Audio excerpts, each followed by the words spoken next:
Did you have a question? But you know, there are these people, and they spend their life working corporate day jobs and saying, I really wish I could do my love, my passion, my art. And very few of them get out and make it safely. That was a safely thing. And so we're really, really excited to follow some of the story of somebody who was quite excellent and really enjoyed, I choose to believe, the corporate job, but also has really seen great success as an artist.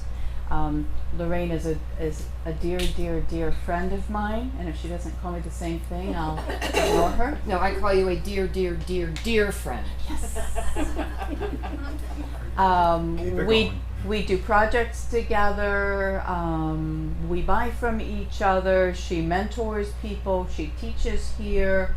And I'm really excited that she's going to share with you some of her words of wisdom. So let's give it up for Lorraine Potocki, who's taking time out of her schedule to help. Thank you. Thank you, my dear, dear, dear. My Dear friend. dear friend. Dear friend. Well, thank you very much for coming.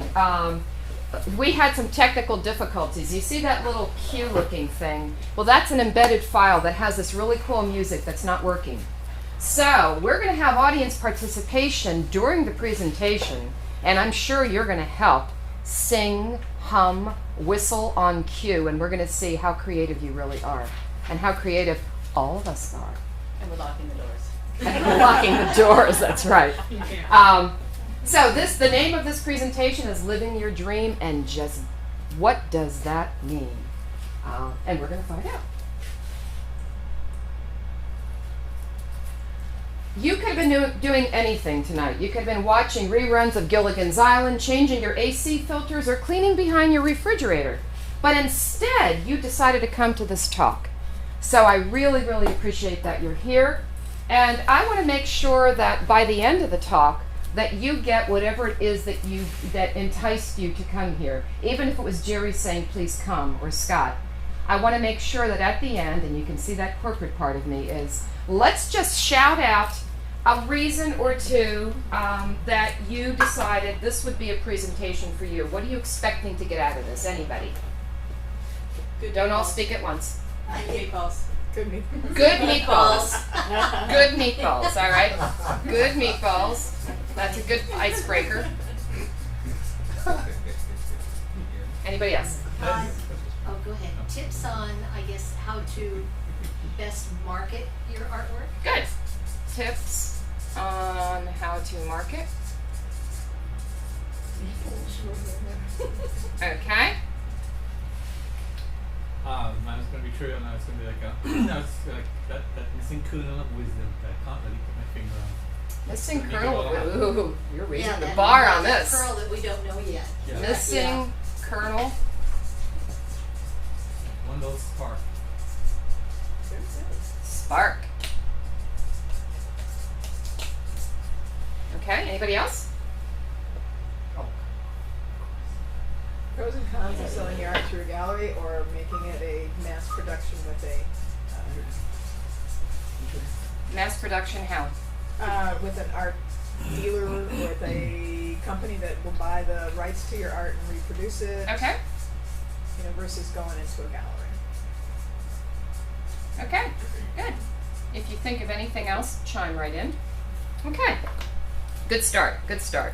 All right, so what we're going to do is continue audience participation. What I'd like you to do is take a pad and a pencil, or if you have a pencil or a pen, that's fine. All right, you have a pen. No, it doesn't. Pad, pencil. Okay. Yeah, can you do that? Thank you. And what I'd like you to do is I'd like you to just start out by saying, what is your dream? What is your dream, and what have you done to realize your dream? No matter what it may be. What is your own, and you're not going to share it with me. This is your own personal thing. So what is your dream, and what have you done to realize your dream?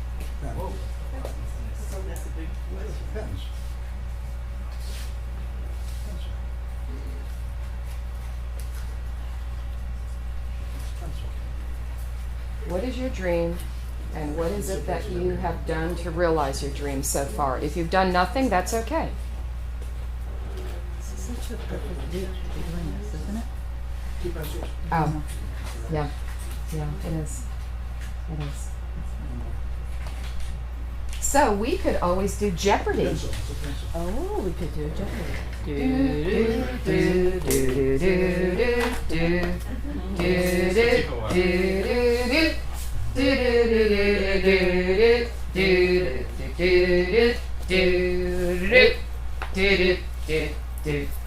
Distracting them. We are. I can't think. I can't think. I can't think. Don't ask me. Everything's a song for me. What is your dream? No matter what it may be, you're not going to have to share it. This is your own personal. What is your dream? And what have you done to date to realize that dream? What's your dream? What is your own personal dream? It's a nightmare. And what have you done to realize your dream? If you've done nothing, that's okay. This is something for you personally. I'm not going to ask you to reveal it. And keep your pads with you and your pencils, because we'll use them again at the end.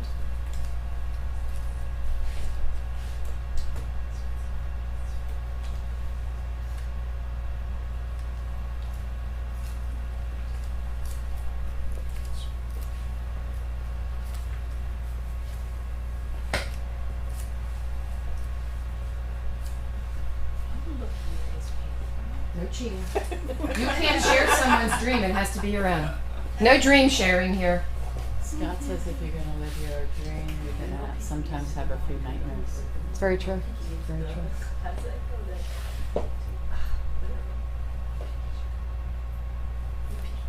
Okay, let's have a few more writing.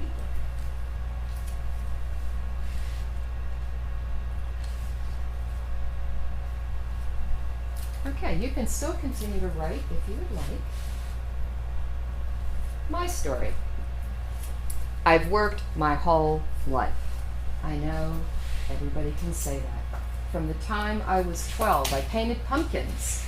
I went down to the corner market and loaded pumpkins in a shopping cart, brought them home to the basement, washed them off, dried them, and painted the beetles on them. You can tell I'm dating myself. And loaded them back in the shopping cart and brought them back to the fruit stand. And I made 10 cents a pumpkin. I made $10 the first year. I thought that I just struck it rich. So from the time I was 12, I was working. I found myself in, after I graduated from college, in advertising agencies. Somehow, by some fortune, I ended up answering an ad, and I started working for the then veterinary division of Johnson & Johnson, which was in New Jersey. And I worked for the in-house magazine. Again, this is a vet division. It was called The Practicing Veterinarian. And, but I was with Johnson & Johnson. And that's how I started a long corporate career in healthcare. So from that point, as do some companies, Johnson & Johnson, I think, does it the best. They post for positions within the organization. So there was a management position. I was an art major. There was a management position for like the motherlode of all J&J companies called Ethicon. They make sutures and needles. And I posted for it. And my then boss didn't give me a prayer, not a chance that I would get this management job. I was just this kid working on this Practicing Veterinary magazine. Well, I got the job. And from then on, recruiters kept calling me, and they kept relocating me, and I went from one job to the next, climbing that corporate ladder. Always having a job, having more than one job, refusing jobs. And I got as far as a director of advertising in an organization, in another healthcare organization. This time, I was in Memphis, Tennessee. That was that corporate reload. I had hoped when the recruiter called me and said, "We've got this job," and I wanted so badly to live someplace warm. At the time, I was in Boston. And I said, "Is it warm?" "Yes, it's warm. It's really warm." And he kind of delayed telling me, and I said, "Okay, where is this warm place?" And he said, "Memphis." And until this day, I remember saying, "Tennessee?" I had a look on the map. I knew it was kind of here. I didn't know the neighboring states were Mississippi and Arkansas. But I worked there. I was 15 years with that company. 15 years climbing that corporate ladder, working hard, getting a really nice 6-figure salary, bonuses, benefits, travel. And I had to hire people, and I had to fire people, and I had to get rid of entire departments because we weren't making the bottom line. And it was tough. It was very, very tough. And this pause is to say that after I had spent so many times working with people to help move them out of the company, taking the human resources department and working with them, one day, that fateful day, I was called to my boss's office. And the HR person came along too and sat down, and I thought, oh my goodness gracious, it's happening to me. So for the first time in my life, I was unemployed. I thought, wow, this is weird. So as I was exiting the parking lot in Memphis, Tennessee, I heard on the radio, leaving those hallowed gates in Memphis, Tennessee, another one bites the dust. Oh my gosh. And I'm literally driving out, and I heard bum, bum, bum, and another one bites the dust. And I thought, I bit the dust. What do I do now? And the next morning I woke up, and I literally didn't know what to do. I had always worked. I worked through high school. I always had jobs. I worked my way through college. I always worked. Now what do I do? It was really kind of scary. Well, I was called by a company for my final corporate move. It was the same company. And they now called me and said, we've got a position for you in Largo, Florida. Palm trees. I finally have palm trees. So I stopped packing my stuff because I was just going to move. And I was relocated. Life is good. Life is very good for 2 years. And then management changed. And then I saw the human resources person walking my way into my boss's office. And I thought, oh, this can't be happening again. And I bit the dust again. So after only 2 years, but the right corporate relocation, I ended up in Florida. And again, without a job. I had worked literally between advertising agencies and corporate America for 29 years. And I was without a job again. And I thought, I can't even fake an interview. I can't do this anymore. I'm going to finally take my art seriously. I don't know what that means. I'm going to take my art seriously. Next steps? Well, I'd been to corporate college. This is what I learned. I learned how to organize, how to plan, time management, budgeting, and a host of other things. I had that arsenal. I had no idea I was going to be using it in an art career, but I already knew this stuff. It's like, well, this can't be that hard. I'm going to do this. Did a needs assessment. I figured if there is a skill I can learn, I'm going to learn it. If there isn't one that I know, I'm going to hire it. In the beginning, the worst thing that I did, probably wasn't the worst thing, is I thought I could do it all. I tried to do everything. There weren't enough hours in the day, weeks, and months in the year to do everything I had to do, because I really was starting a business, and I knew nothing about it. I worked in the corporate world in healthcare. I didn't know about how to be an artist and how to make a living doing that. So I thought, I've got to get fiscally fit. What is my financial picture? Well, luckily, I had a severance package. But you all know that money goes very quickly. So I needed to really get a good grip on my finances and then say, who can I count on to help me? I felt so alone. Who can I count on? I don't know anybody. It was a corporate relo after 2 years. I'm outplaced. I barely knew anybody. What am I going to do? So I'm going to find a mentor. I had a mentor to get me through my corporate life. I became a mentor. I'm going to find a mentor. And I did. I found 2 excellent mentors. I figured, why reinvent the wheel? Success breeds success. And all they asked me to do, because I said, well, how do I repay you? They told me everything. And I was later in life changing this career. And they said, all I want you to do is pay it forward. When you get successful, when you reach a certain level, do what I'm doing for you for somebody else. Just pay it forward. That's all they ask. And I've been doing that. The other advice they told me was learn and hone your craft. Will Rogers said if you want to be successful, it's just this simple. Know what you're doing, love what you're doing, and believe in what you're doing.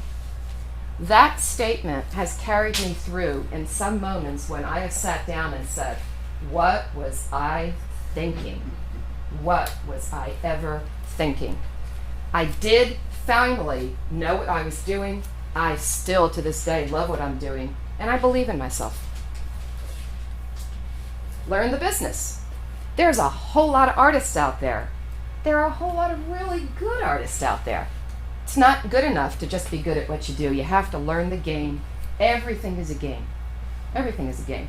The art world is a game. Corporate was a game. And I don't mean that really in a negative sense. It's just there are rules and there are players.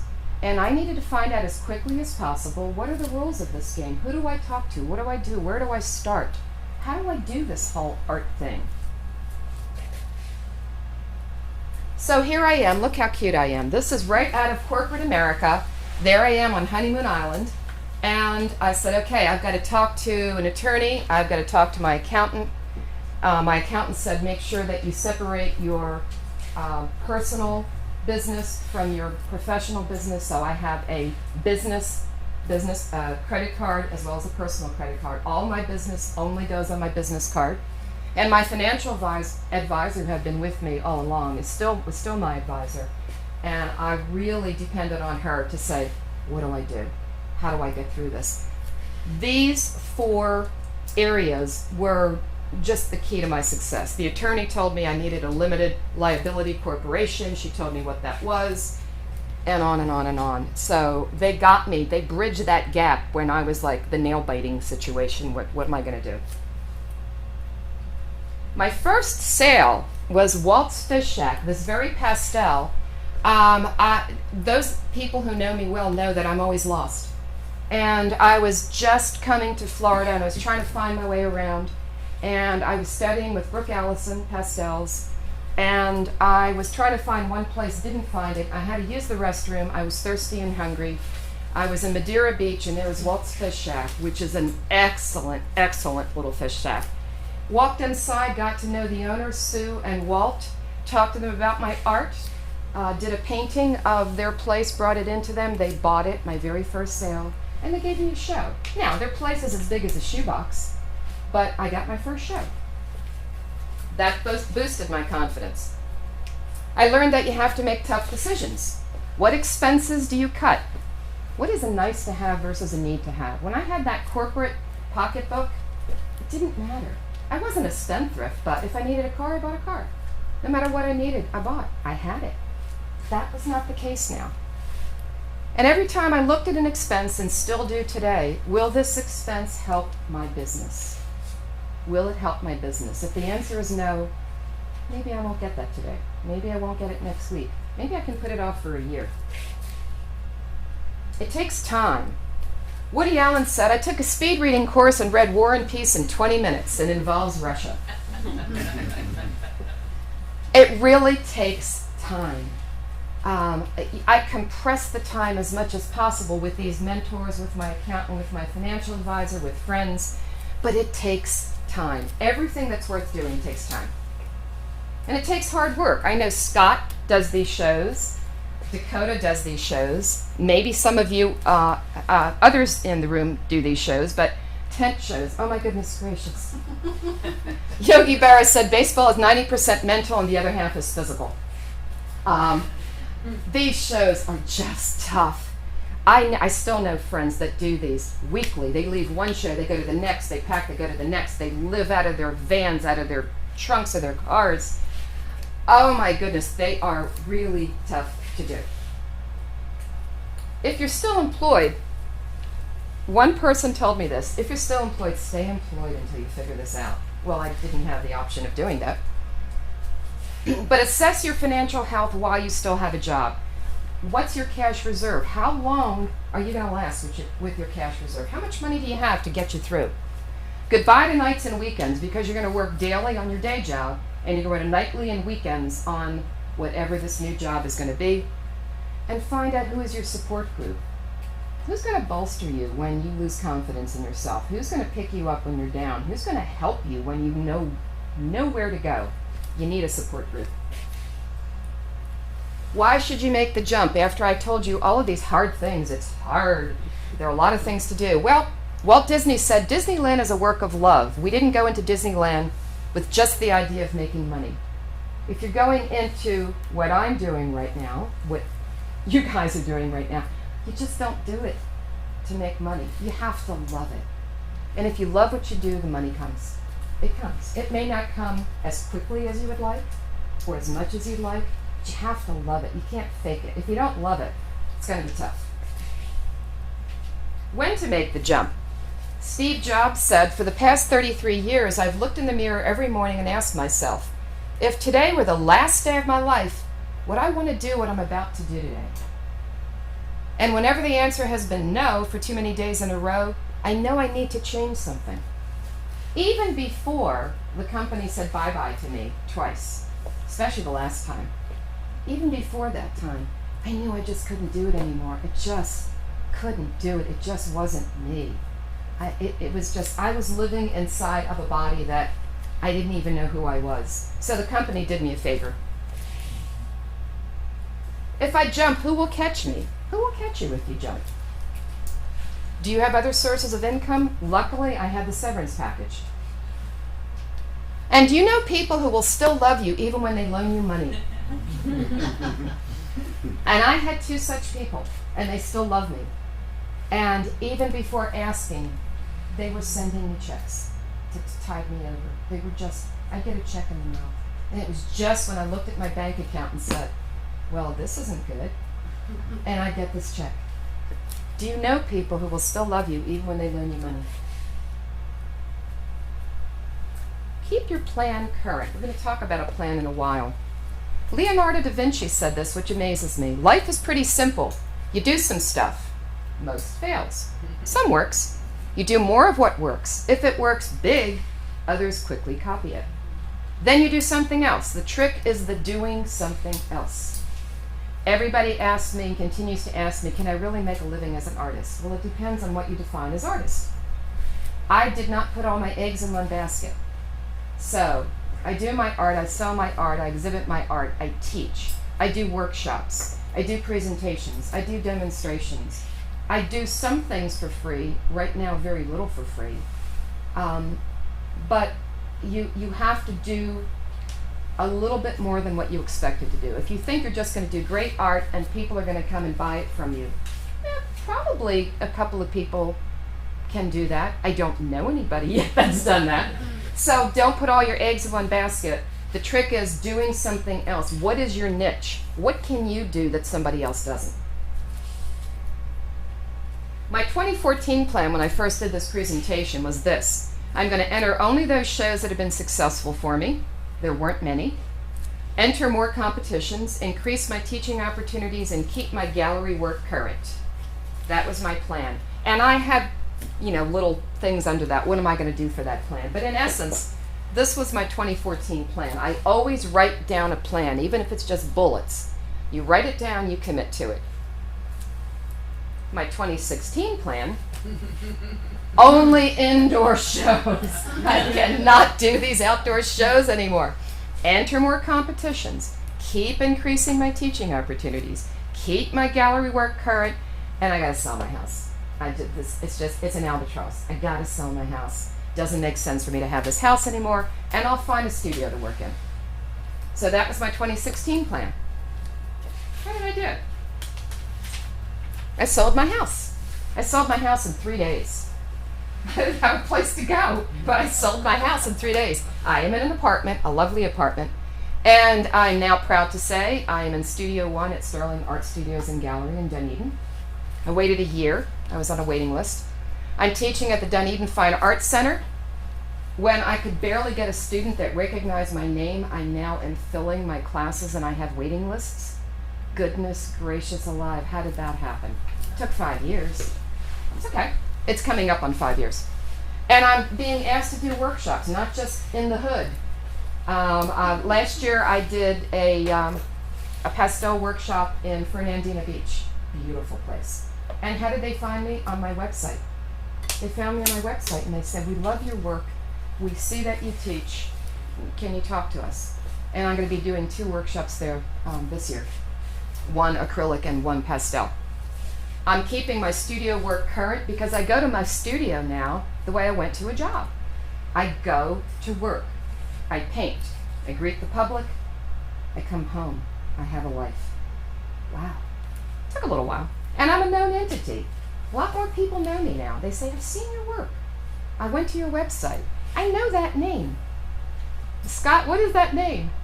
The Potocki. I'll tell you what the story is behind the Potocki in just a minute. I now have a collector. That's where the Potocki comes from. I had this painting, which is cut, it's an acrylic painting, it's this size here. It's called Sun Salutation, and I had it on display at one of the shows at the Dunedin Fine Art Center. And I'm in my studio painting, and in comes this family, a husband and a wife and a daughter. And they walk around and they're looking, and I have my name above my work, and I share my studio with Candy Schulteis, and she has her name above her work. And this gentleman comes over, and he looks at me, and he looks at the name, and he looks at my work, and he said, "You're the Potocki." And I said, "Yes." And they went on to say they saw this painting. He loved sunflowers, and he really loved it, and his birthday was coming up, and he wanted to buy it. And his wife loves sunflowers, and he says, but it's not big enough. He says, can you make a bigger one? Can I commission you to make a bigger one? Can you commission me? Yes. So I did one, not much bigger, but 30 by 40. And it was not this exactly, because I told him, I said, this is an original. I will do another, and I'll be happy to show you sketches along the way or take photos of it. No, I will buy it. I will love it. So he goes on to show me on his little iPhone all the things he's collected. Rodin. It goes on and on and on. I mean, he's a collector. So as I was leaving, as he was leaving rather, when he came to pick up the painting and paid me cash, which is also lovely, I said, thank you so very much. I really appreciate seeing you. I hope you have a wonderful. He says, oh no, I will see you again.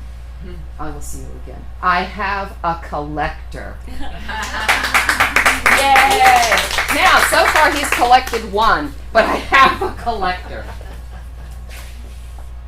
My 2017 plan. Get selfish, only in a good way. I spread myself so thinly.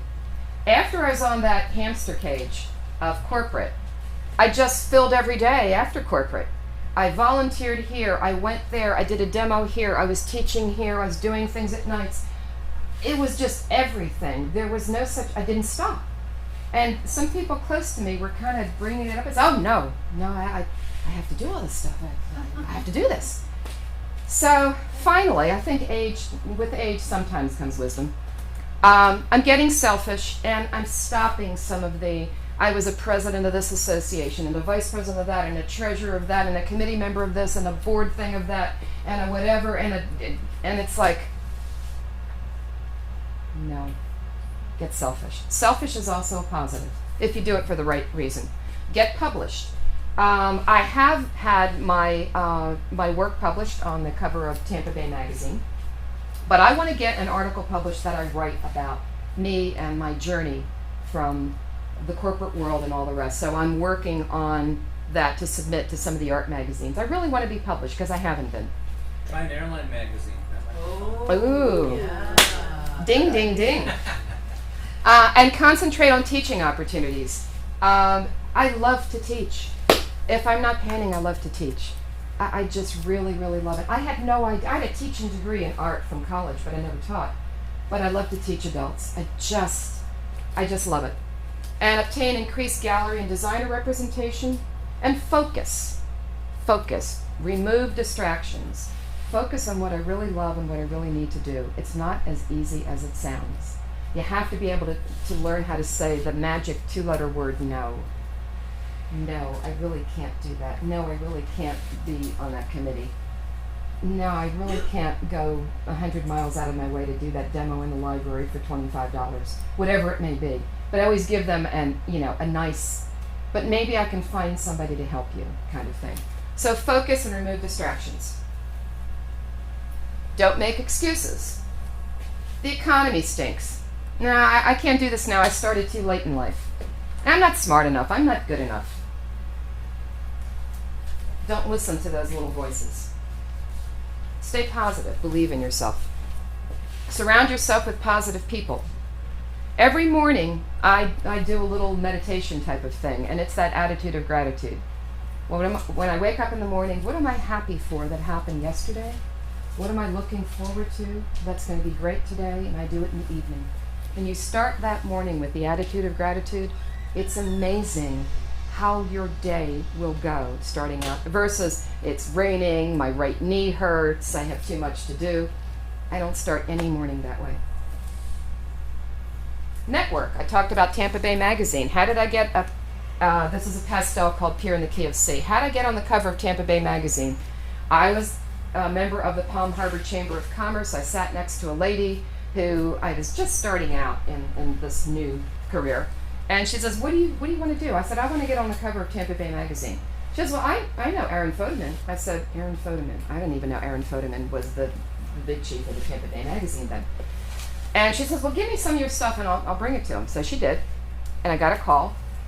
And I brought in some of my work.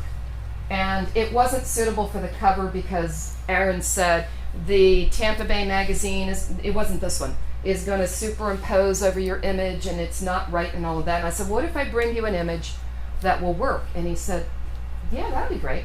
So with my graphic design background, I took the image of Pier in the Key of C and mocked it up on an actual Tampa Bay Magazine. Put the type on it. I even put the label, the label that comes to you, and I had my name and address on it. And I brought it in with the painting, and he says, well, we have to, I didn't show Aaron. He says, we have to talk to our art director to see if it's going to work. Walked in, met the art director, and I said, well, it just happened to have this little mock-up that I spent hours on, that I put together, and I just thought, maybe you'd like to see it. He is, works for me. I got on the cover of Tampa Bay Magazine. Verbalize what you need. I was doing a tent show. It was one of the last ones in Clearwater that's associated with the Jazz Festival. And I said, they have a poster contest. How can I enter this poster contest? So somebody brought somebody over and they said, bring us something such and such a day, meet with us, do whatever. And then I found out how to do it. So I did, I actually did that painting. And they loved it. They saw this. This was on exhibit at the art show, the outdoor art show. They said, we really love it, but we want Coachman Park. Can you add Coachman Park to this? Sure. And I said, well, no, but how about if I do a brand new painting? Would you consider it? Yes. So I did the brand new painting. I went to Coachman Park. I took a lot of photographs, and I found the light poles were just fascinating. And it looked like a guitar and guitar strings. And so I put the Coachman Park sign, and I've got Chris Bodie up there playing music, and I snuck my Pier in the Key of C in that other light bulb because I thought that really should have been the one. And I won in 2010. So I if you look at Clearwater Jazz Poster Contest, you'll see this. So I got that one, but I verbalized what I needed. Don't keep it a secret. If you want something, tell people, because they're going to tell people who are going to tell people who are going to introduce you to people. People want to help people. They just do. Human nature, you want to help people. So tell people what you need. And stay focused. The music for this, and I need audience participation. Does anybody remember the music for The Good, the Bad, and the Ugly? It's a whistling thing. It goes da da da. Yeah, right. So the good, the bad, I picture the good, the bad, and the ugly music playing now. And understand that you're going to focus on the positive, but acknowledge the yuck. Not everything's going to be great. I mean, there's going to be some yucky stuff. Spend 10% of the problem and 90% on the solution. Do you know people who do the opposite? They talk about all the problems endlessly, and you never hear how they're going to resolve it. Here's the problem. All right, now let's talk about how we're going to solve it. Celebrate your victories, but embrace your defeats. They'll make you stronger. You know, admit it. If something is bad, if something's yucky, admit it. Give yourself time to grieve. Do whatever you need to do, but then get over it. Just get over it. First of all, it makes me, I'm bored to tears if I stay on something too long. And I know if you're around other people, have you been around other people that just focus on, I don't believe what happened to me. And then by, 20 minutes later, it's like, goodness gracious, it's like the dew on the leaf. Please stop. Like a James Michener novel they're giving you. You need a release. A day at the beach, gardening, yoga, meditation, golf, read a book, play with your dog, play with your cat. You need a release. Be good to yourself. I didn't in the beginning. I kept working like that hamster cage thing. Give yourself a release. But it's still not all about you. Service is the very purpose of life. It is the rent we pay for living on the planet. So I did a lot. I tutored. I worked at Bacchus Equestrian Center, Horses for Handicapped. I did all kinds of stuff. I don't regret it. Even if you spend one day out of the year to do something, give back. It does make you feel good. It also makes you realize it's not all about you. There's a bigger world out there. You realize that I thought I had problems. You should see these other people. Yeah, true. It humbles you. It really, really humbles you. And keep your sense of humor. Groucho Marx said, those are my principles, and if you don't like them, well, I have others. Keep your sense of humor. Okay. Audience participation again. On that piece of paper, I want you to write down, after this little bit that I've told you of what I've done, what are you going to do now to make a change in your life? You're not going to have to share it. Write down on your piece of paper, on your pad, what is one thing? It can be a small thing. What is one thing you're going to do now to make a change in your life?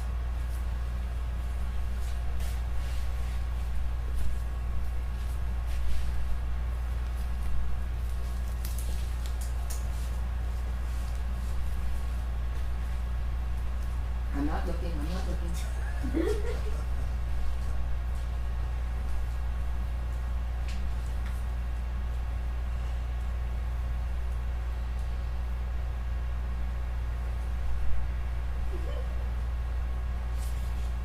No cheating.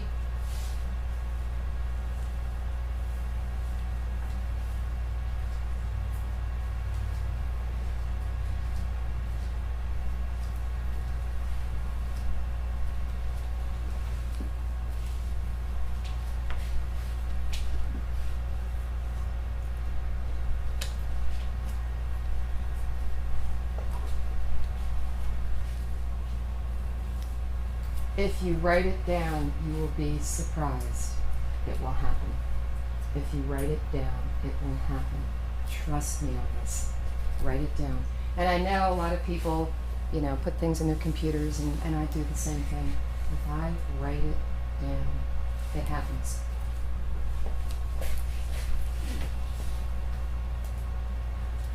Okay, we're going to do a review.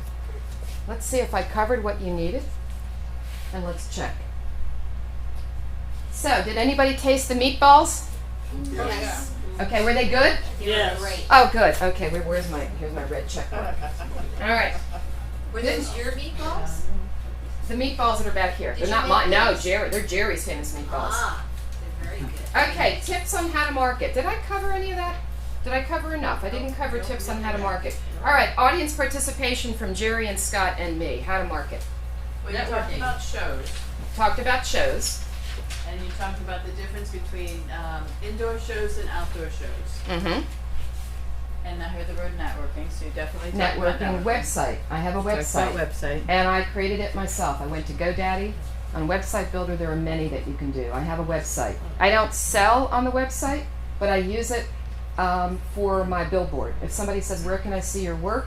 I tell them you can go to my website. It's on my card. It's on my postcard. It's on my business card. And then I say you can see my work at Stirling Gallery, and I do that. So that's how to market. You said I want to increase my representation and distribution, which would surmise that you have a certain amount of, or some, or a representative or a distributor. Yeah, yeah, and one of my representatives happens to be Jerry. I love her. Yeah. I don't own a Potocki yet. But it's in my future. But yeah, so now how I don't market, I don't do some of the traditional things. And I guess it's my age too, and it's just how I feel comfortable. My marketing is a lot of this. I don't do a lot of I don't do Etsy. I know I should. I don't do a lot of those. They're all wonderful. Mine is this. One thing And that networking. you do that some people in the room cannot is you do a lot of live demos. I do. So the process of going to an event and painting live so that you attract attention, and then you talk to people and they realize that you can have a professional conversation, is a great form of marketing. I'm not quite certain how that translates into some of the other Mhm. like photography and stuff, but Mhm. that's a great marketing aspect. Hmm. Does anybody else have a marketing idea that you want to share that you've used? Yes. You could repurpose some of what you're doing, so you could record what you're doing now, and you could package it and Mm-hmm. put the videos online, and then stuff them with search with like keywords. Mm-hmm. you know. Mm-hmm. Like a YouTube video or something like that? YouTube video is a great way to do it. The other thing that I do with my art, I didn't bring, which I'm sorry I didn't bring, but I make my own note cards, and I also have Fine Art America. I'm on Fine Art America, so if I want larger note cards printed professionally, I have Fine Art America, but I also print my small ones. When someone buys some of my work, they get my note card with another piece of artwork on it with a thank you, and on the back of it, it has my website. So I never pass up an opportunity to market. They're always going to get a business card, a postcard, and they're going to get a thank you card, and they're going to get that right away. They're going to get that when I deliver their work. They're going to have my work to remind them and to thank them. We didn't talk about shows like what you did in New York. The competition. You do competitions. Yeah, I do competitions. I do pastels and acrylic. Last year, 2 years ago, actually, the big pastel show, the Pastel Society of America, and it's in New York. And I've entered it. Not that I've been doing this forever. I've only been doing this since 2008. But I entered it every year, and one of my pastels was accepted, which was a big deal. I don't know how many. It's like 1,500 pieces are accepted, or maybe more than 2,000. 2,000 enter, and I think 300 are accepted or something like that. So I went to New York, and I got to meet other people and network with them and get to know a whole other group of wonderful people. So yeah, I do enter competitions. Whether they give you monetary awards or not, it's notoriety. And then I just keep my resume and my bio updated. It started out, it was like this big when I started because I didn't do anything. And now I update it with all the different things that I'm doing. Yes? So another one that Alden told me about is to go to a cafe. It's a place where you can sign up and you give your work, and then they give you all the places that offer competitions. Oh yeah, cafe. Yeah, absolutely. Yeah, you can post your work on cafe. They will keep it all the time, and if you do want to enter other competitions, you can just draw from that. What is this cafe? Is there a web address? Is that Yeah, I think it's just called Cafe, C-A-F-E, and you can post all of your work there, and then you can draw from that to go to other competitions. To find out about shows, depends on what your medium is. I get the hard copy of the Pastel Journal, Acrylic Artist, Professional Artist, and they have lots of different information, and also online they'll send you information about competitions. And I will enter as many as I can. And even if I don't get in a competition, they're seeing my name, they're seeing my art. And little by little by little, the next year they'll see it again, and little by little. And there's always different judges, and everybody judges differently. Yes? Is there another one like similar to coming to a cafe, or is the cafe the only one that does this? There's a couple of other ones, and I'm trying. Zapplication. Which one? Zapplication. That's just for shows. Yeah, No. applications for physical For shows. physical shows, yeah. Art opportunities online. Art that's what I'm opportunities, trying to that's it. remember. Art opportunities. So Art opportunities online is are fantastic, and if you choose not to participate, I think it's a whopping $60 a year. It's the best money that you'll spend. Each month you get a PDF. So again, if you're wood, you can search for any opportunity to buy wood. And they have shows, they have places where you can go and spend a month or two. They have scholarships, they don't promise you that the people there are straight. I mean, you need to do your own research. They certainly don't have known crooks there. But when I was trying to get Scott's work out initially, we used Art Opportunities Monthly a lot. We purposefully chose selling opportunities. There's a difference between a showing opportunity and a selling opportunity. And note to self, if you live in Florida and you choose to participate in shows in California and you tell them you have a 32 by 50, you get to pay to make it and ship it out there. So be cognizant of the sizes and how much framing, although I do know a great framer who has excellent prices. Be aware that as you're boasting about how wonderful your pieces are, if you then need to make them, if you get accepted in, it's on you. Creative Pinellas also is a great organization. Yes. Creative Pinellas it started out, and I think it started out not on real firm ground until they got rolling, and now Creative Pinellas is doing amazing things. So. We got a meeting coming up in February. Oh, those are the sprinklers in church now. Yeah. Creative Pinellas is absolutely a wonderful organization. They sponsor workshops, they have talks, they have opportunities. And I'm actually meeting with somebody from Creative Pinellas because she wants to start one-day workshops with instructors on how to do this as a business. Oh. And so I'm meeting with somebody Monday from Creative Pinellas. And I found out about her through somebody who was asked to do it and said, "It's not really my thing, but Lorraine Potocki is really good at this. Let me put you guys in touch." And do what type of workshops? This particular workshop that she wants to do is to have people like me who do art for a living to say, how do you actually do this for a living? So I would do a one-day workshop, somebody else would do a one-day workshop, so we're going to talk about that. But that's how I do a lot, and again, I'm really more old school. I'm this networking and stuff. There are a million other things that I'm sure are online that I'm not even aware of. Yes. Why do you not sell on your website? I just, what happens is they will see something and then they'll contact me, and sometimes it's not exactly what they're looking for, and I can talk to them about something else. I just haven't found that it is something that works for me. People can sign up for my workshops and use PayPal and sign up for workshops, but I just haven't used it as a tool yet, and it's probably not a good answer, but I just haven't used it as a tool. Thank you. No? The whole online thing is there's so many people that will take your picture or painting and throw a coffee mug or a t-shirt, Yeah. and then you'll see it in like American Eagle and American Right. places. So I've known people that have done that, Mm-hmm. and then they just totally steal a lot of it. So, Yeah, you have to be careful. As Jerry had said, you really have to be careful about what you do and the honesty of some people. I'm about as honest as the day is long, but see, there just are a lot of people out there that are going to want to make money from you, and then before you know it, you're, like you say, your art is everywhere.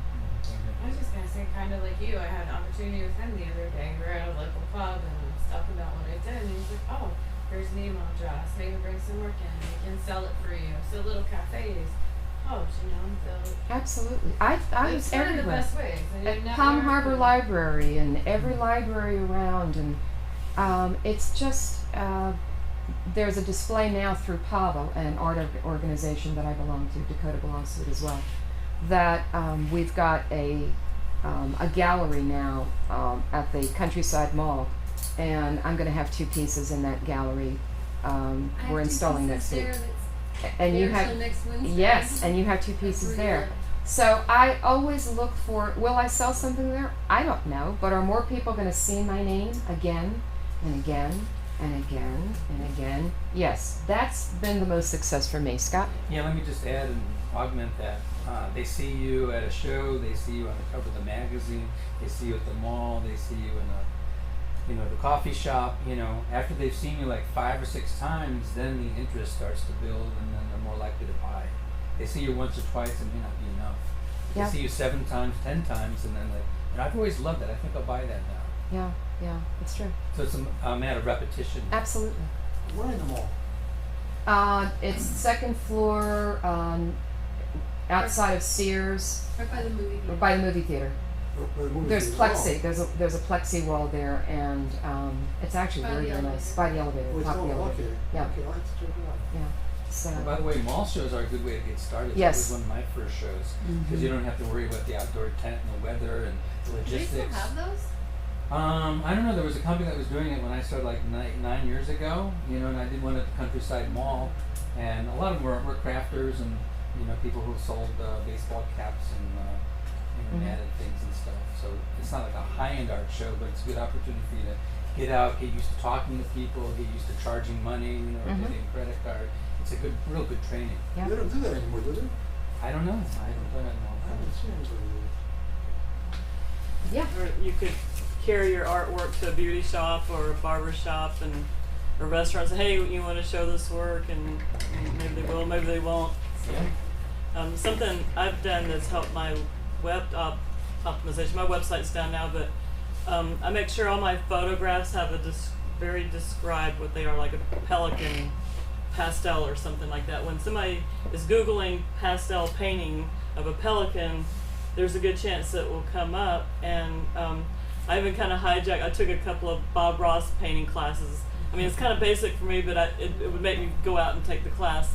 And so I would describe it like seascape with Bob Ross. And so my ugly little classroom paintings, they'd always rank really high because I had the Bob Ross name on there. So it was kind of like a halo effect or something like that. And something else I've done with Facebook, and this is something I taught. I went to a marketing seminar. We had like a photo op with some of these big thought leaders, and they could let us take our picture with them. And so what you do is you get your picture with them, or I get a picture with you, and I go to your Facebook site and I put my link to my site. So then it drives. You're popular already, so you got a lot of people coming to your Facebook, your website, and then they see my link on there, and then they're going to go back to my website or my Facebook site. So it's kind of the halo effect. So you get that celebrity effect. If you can get your picture taken with some kind of celebrity, and just make sure post that on the website, and then you'll get up there with the people that are already getting high search engine rankings. And one more thing back to that again is I will do publicity for organizations, including I'm the PR person, one of the 2 PR people for Stirling Art Studios and Gallery where I am, because what happens is I'm sending out the press releases with my name, so people in the magazines and journals and all of that get to know me as the reliable source for giving them information about what's going on. That's another really good thing to do. Just think of every possible way to get your name in front of all the people that you can. You never know when the next person is going to be that person that's going to give you that break. Even on an elevator, I'll ask the guy next to me what he does, and then he'll invariably ask me what I do. Yeah. And I'm an artist, and I'll show And him I always keep my pictures. business cards with me. Always keep. I don't care. They're in my purse. They're in my briefcase. I put them in my jeans pocket if I don't have something else. Always have a business card with me. Do you have one? Yes, I have business cards and postcards that I'll show you in just a second. Missing kernel of wisdom or a spark.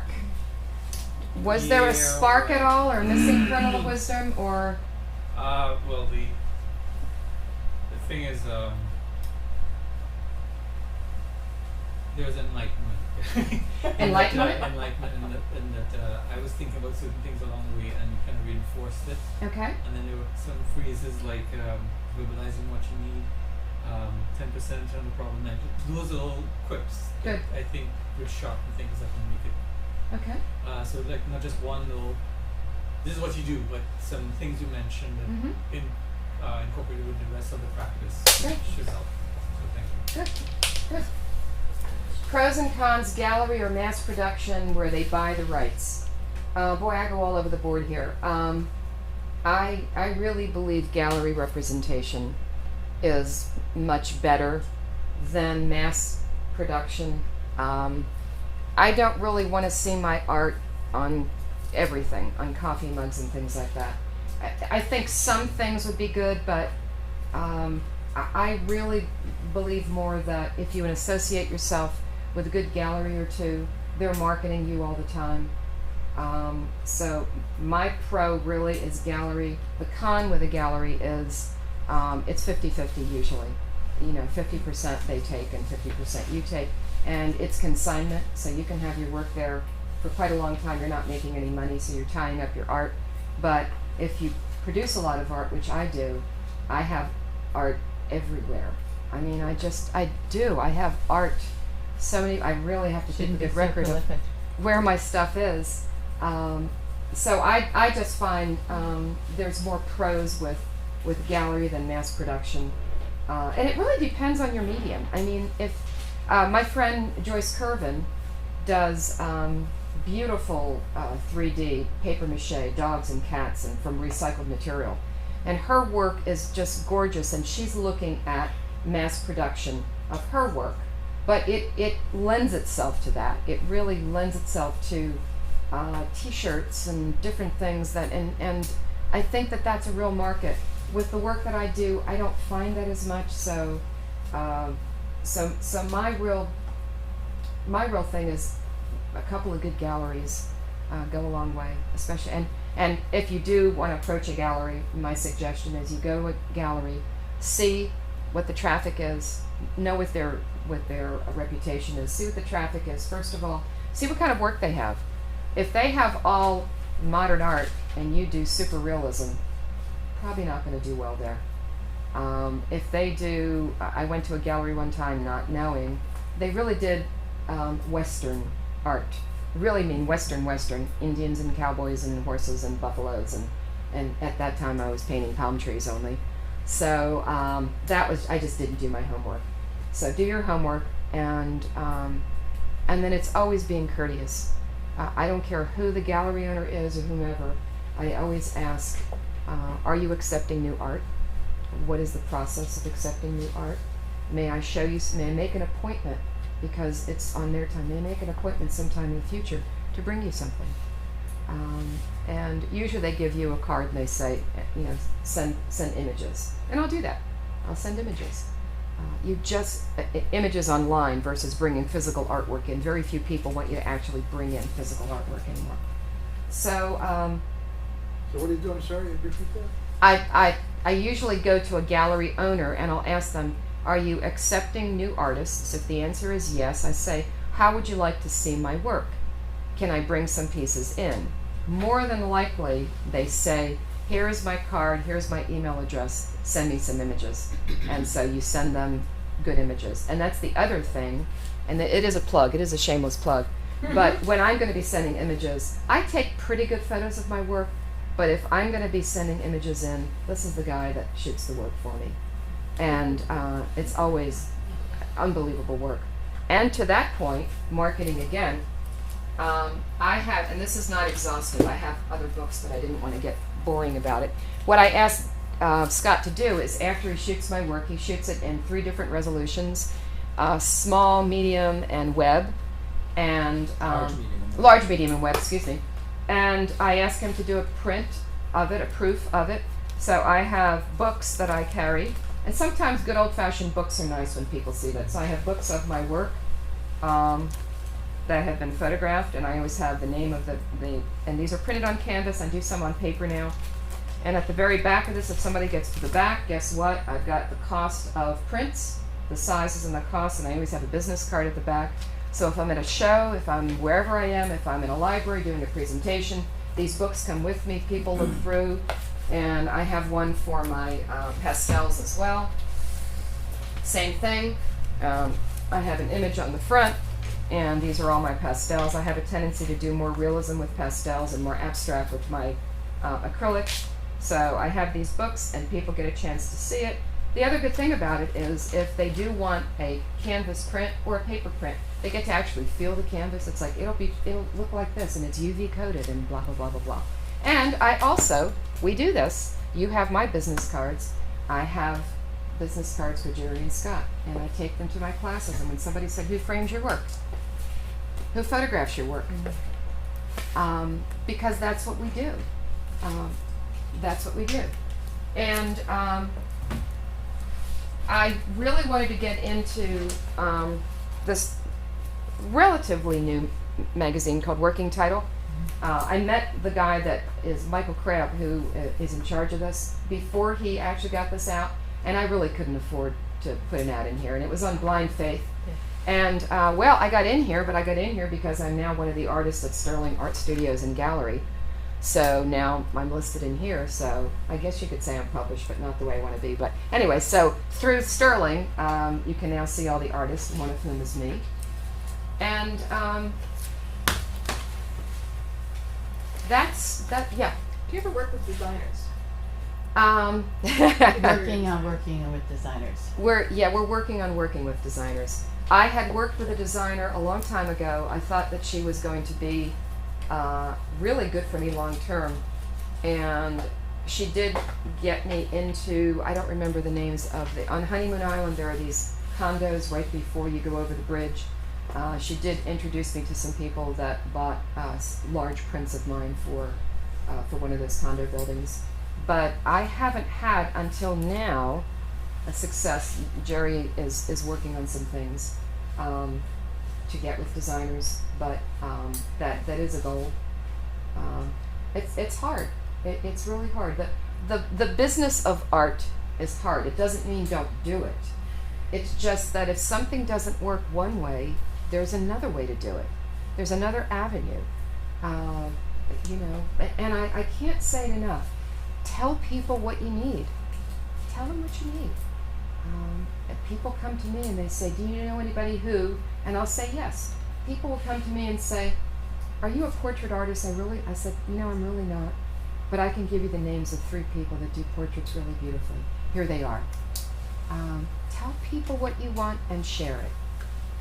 Share the wealth of knowledge. And I have found that anytime I've written it down and I've verbalized it, it happens. It happens. Yes. I'm kind of curious. At what point in your life did you decide that you like or love fine art? Is this Since something I was that- a little kid and I could actually hold a crayon in my hand, I was always drawing. So all this time in your corporate world, you would go to museums and look at fine art, or something that. When I was traveling, I traveled internationally and domestically, and if I got a chance somehow out of all the business meetings to sneak into a museum, I would. Yeah, and you kind of always wish that you were doing it. Is that also true? Or? Well, I was what I call a Sunday or Saturday painter. What do they call them? Sunday painter? Weekend painter? Whatever. Oh. So I would still do my art on the weekends whenever I could, whenever I had a weekend. So I always did it, but the corporate life was so all-consuming that I could barely think after a day at work. So it was sketchy, but I did what I could. I always drew, I always painted, but it wasn't until I left the corporate world that I really had the time to invest in it. And I still take workshops, I still learn, I'm still honing my craft, and I think that's important as well. I want to ask you, have you ever had any of your work stolen or damaged No. from the gallery? I had a piece missing when I shipped it, but insurance covered it. It got somewhere along the line, it just vanished into thin air. But I've never had anything stolen. I've had some frames dinged. I've had some frames come back from shows with dings and scratches. Some of them that I could repair, some that I couldn't. But I've never had anything stolen. I've never had anybody's check bounce. I've never had anybody do any of that. And sometimes it's just faith. The reason I was asking, just on the news this morning, they had a video camera of, I hadn't heard of the gallery, it's called Art Avenue, and 2 people just came in the front door and grabbed the first 2 large paintings and just ran out the front door with them. And they got them on the camera and they were like, if you've seen these people, please call the Pinellas Park, I forgot where it was. I was like, I couldn't believe somebody would, it's flattering in a way. Yeah. That's one way to get your art out the door, huh? Yeah. No, I've never had anything stolen. And I really try when I have art on exhibit, like right now I have it at the Long Center in their aging area, and they have a hanging system that locks which I like. Ruth Eckerd Hall has the same hanging system where you can take it and it's hard to hang, but they have a locking mechanism on it, so unless you pull the whole thing out with the wall, you really can't get the painting. I was a little nervous because when they asked me to exhibit there, they said, we always have this man that comes in here and he always takes this clock. And I said, oh really? He always takes the clock. I don't know why. He comes in here and he takes the clock, and we know who he is, and he always takes the clock. And I thought, okay, I'm going to have 10 of my paintings here, and this man takes a clock. But then they showed me the hanging mechanism, and it's a good one. So, Nathan, So do you Dakota. have insurance? Yes, I have business insurance. Business insurance. I have business insurance. It's expensive, but I have business insurance. It covers me if somebody comes to my studio and falls or whatever, or takes something. It covers me if I do an outdoor show. It covers. I also do private lessons in the studio. That if somebody's taking a private lesson and something happens, yes, I have. Which insurance do you, or which company do you use? Or do you I think it's the best, or have you researched it, or you just? I can't remember how I found them, but it's called it's RLI. It's RLI. RLI. I can later on I can give you the name of the guy, but yeah, I've always had business insurance from the time that I was working and I had my studio in my house, especially when you have it in your house. And the reason that I have an LLC is I've separated my business from my personal life. So if somebody were to sue me, they can't sue every single thing that I own. They can sue the business, but they can't sue me. If somebody sues you and you don't have a separate business, they can sue you for your house and every last cent that you have. So one of the reasons that my attorney and my accountant talked me into an LLC was to protect myself. I have that. And you say you sell insurance? Yeah, we're at single source on 2189 Cleveland Avenue. We do business insurance, flood, you name it. We'll find a market for it. We work with the excess and stated lines market, but yeah, I specialize in commercial and businesses. I That's my highly main advise thing, it. so. I know a lot of people just say, oh, I'll give it a chance. I haven't had to use it yet, thankfully.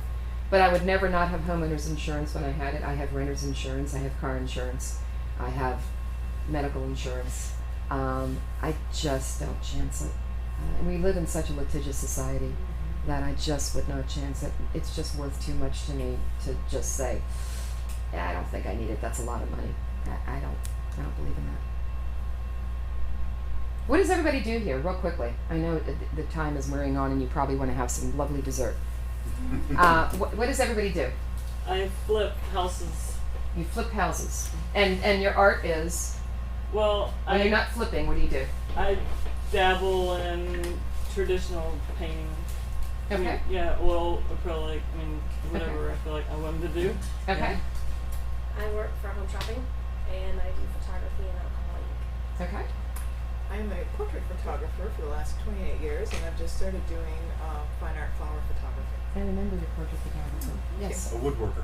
Woodworker. Yes. Work for Audi in North America Any art? On weekends. On the weekends. Okay. I have a self-employed, work at the house, and I also do a lot of Photoshop work. Good. Well, it's kind of embarrassing. I haven't been working past year, and before that, the last job I was doing design work, buildings, interiors mostly. Okay.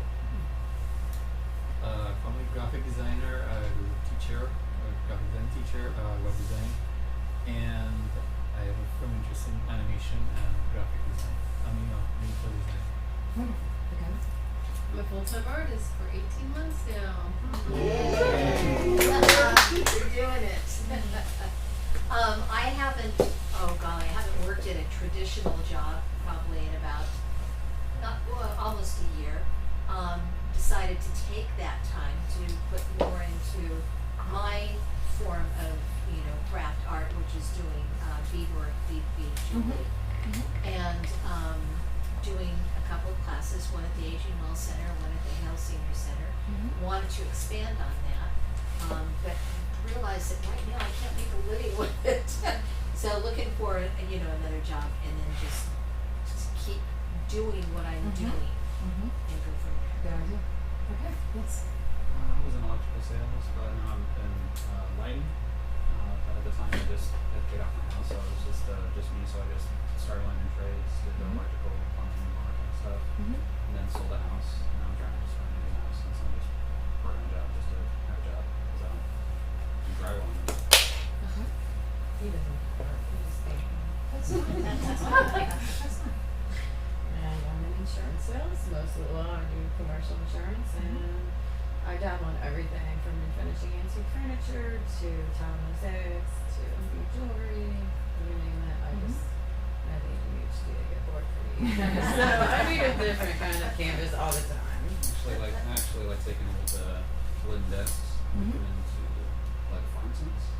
I just take out the drawer, just cut the hole. I have access to free granite, so cut that out. And I put the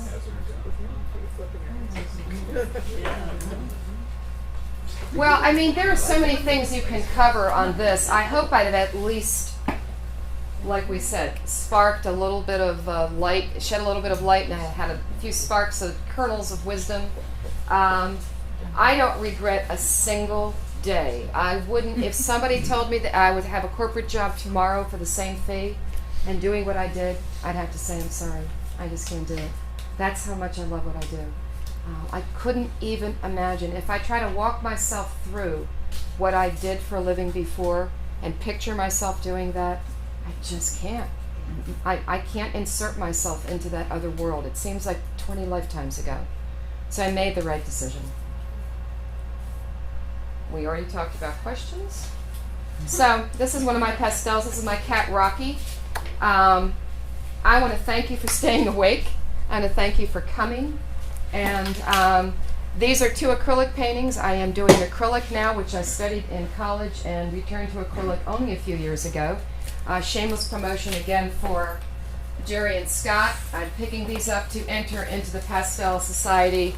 They were Scott photographed them, and they were framed. I'm sorry I didn't take the plastic off, but this is a peahen that hangs out at the cottage that belongs to the Dunedin Fine Art Center.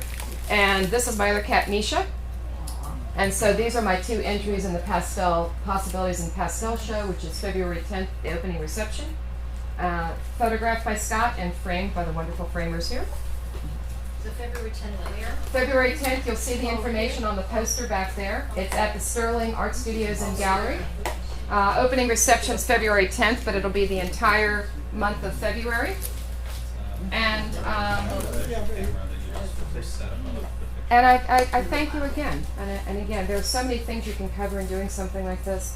All I can tell you is, in my darkest hours, when I kept scratching my head thinking, what am I going to do? When you have that support group, even if it's one person that believes in you, that's all you need. They'll tell you why you're doing what you're doing. And so I started, I was outplaced for the second time February, it's almost coming up to my anniversary, February of 2008, and that's when the shingle was hung, so to speak, for Florida Pastels LLC, and I can't think of ever being happier. So it's worth it. It's definitely worth it. So thank you. And thank you to Gary and Scott for having me. So Lorraine's going to stick around for a little bit in case anybody wants to talk. I highly encourage you to come up and flip through her books, get a business card, get a postcard if you want to see how she markets herself that way. Postcards. There's still meatballs left, so you're not going to have to leave. I did open that wine that you were having a challenge with. I just wanted to help you out. It's good. And I also want to ask you, the things that you wrote down about, what was your dream and what are you going to do and all of that, don't throw that out. Put that someplace where you can see it, a drawer where you can see it, or wherever you want to see it. Refer to that every once in a while. Trust me, it will happen. If you write it down and you believe in it, it will happen. So don't throw them out, keep them. Okay, so thank you.